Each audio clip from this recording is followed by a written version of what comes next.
On peut dire que l'histoire de cette habitation, c'est l'histoire de la canne du sucre et du rhum à l'origine. Parce que là, on est dans une ancienne sucrerie du XVIIe siècle qui faisait du sucre. Après, on avait la mélasse, qui sont les résidus du sucre qu'on fermentait et qu'on distillait et qui donnaient du tafia, c'est-à-dire ce qu'aujourd'hui on appelle du rhum industriel. L'histoire de la Martinique a commencé par la fabrication du sucre dans des sucreries comme celle-là, et c'est après, bien après, que les distilleries sont arrivées, notamment avec l'arrivée des machines à vapeur. Celle-là, en principe, comme on est à côté de la rivière de Sainte-Marie, fonctionnait avec des moulins à eau.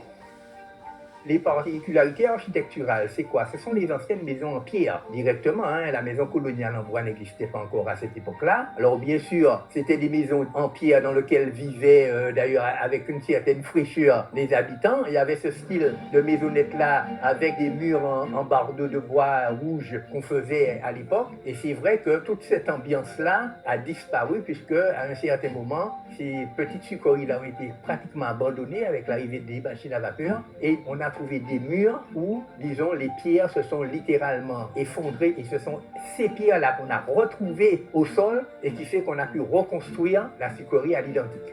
Alors là, on est dans un élément essentiel du patrimoine de Sainte-Marie, c'est-à-dire la guilde d'Ivry. Alors cette fameuse guilde d'Ivry, c'était quoi? C'était tout simplement pour faire du tafia.